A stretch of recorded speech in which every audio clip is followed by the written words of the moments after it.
पंचम स्कंदमाता सिंहासनगता नित्य पद्म आश्रित करद्वया शुभदास्तु सदा देवी स्कंदमाता यशस्विनी। माँ दुर्गा जी के 5वें स्वरूप को स्कंदमाता के नाम से जाना जाता है। ये भगवान स्कंद कुमार कार्तिकेय नाम से भी जाने जाते हैं। ये प्रसिद्ध देवासुर संग्राम में देवताओं के सेनापति बने थे। पुराणों में इन्हें कुमार और शक्तिधर कहकर इनकी महिमा का वर्णन किया गया है।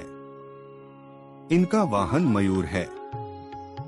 इन्हीं भगवान स्कंद की माता होने के कारण माँ दुर्गा जी के इस 5वें स्वरूप को स्कंदमाता के नाम से जाना जाता है। इनकी उपासना नवरात्रि पूजा के 5वें दिन की जाती है। इस दिन साधक का मन विशुद्धि चक्र में अवस्थित होता है। इनके विग्रह में भगवान स्कंद जी बाल रूप में इनकी गोद में बैठे होते हैं। स्कंदमात्र स्वरूपिणी देवी की 4 भुजाएं हैं। ये दाहिनी तरफ की ऊपर वाली भुजा से भगवान स्कंद को गोद में पकड़े हुए हैं और दाहिनी तरफ की नीचे वाली भुजा जो ऊपर की ओर उठी हुई है उसमें कमल पुष्प है।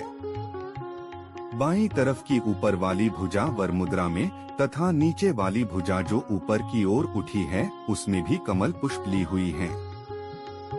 इनका वर्ण पूर्णतः शुभ्र है। ये कमल के आसन पर विराजमान रहती हैं। इसी कारण से इन्हें पद्मासना देवी भी कहा जाता है। सिंह भी इनका वाहन है। नवरात्र पूजन के 5वें दिन का शास्त्रों में पुष्कल महत्व बताया गया है। इस चक्र में अवस्थित मन वाले साधक की समस्त बाह्य क्रियाओं एवं चित्तवृत्तियों का लोप हो जाता है। वह विशुद्ध चैतन्य स्वरूप की ओर अग्रसर हो रहा होता है। उसका मन समस्त लौकिक सांसारिक माया के बंधनों से विमुक्त होकर पद्मासना मां स्कंदमाता के स्वरूप में पूर्णतः मग्न होता है। इस समय साधक को पूर्ण सावधानी के साथ उपासना की ओर अग्रसर होना चाहिए। उसे अपनी समस्त ध्यान वृत्तियों को एकाग्र रखते हुए साधना के पथ पर आगे बढ़ना चाहिए। मां स्कंदमाता की उपासना से भक्त की समस्त इच्छाएं पूर्ण हो जाती हैं। इस मृत्युलोक में ही उसे परम शांति और सुख का अनुभव होने लगता है। उसके लिए मोक्ष का द्वार स्वतः सुलभ हो जाता है। स्कंदमाता की उपासना से बालरूप स्कंद भगवान की उपासना भी स्वयमेव हो जाती है। यह विशेषता केवल इन्हीं को प्राप्त है। अतः साधक को स्कंदमाता की उपासना की ओर विशेष ध्यान देना चाहिए। सूर्यमंडल की अधिष्ठात्री देवी होने के कारण इनका उपासक अलौकिक तेज एवं कांति से संपन्न हो जाता है।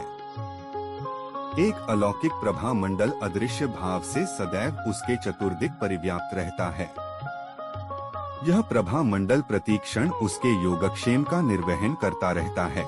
अतः हमें एकाग्र भाव से मन को पवित्र रखकर मां की शरण में आने का प्रयत्न करना चाहिए। इस घोर भवसागर के दुखों से मुक्ति पाकर मोक्ष का मार्ग सुलभ बनाने का इससे उत्तम उपाय दूसरा नहीं है।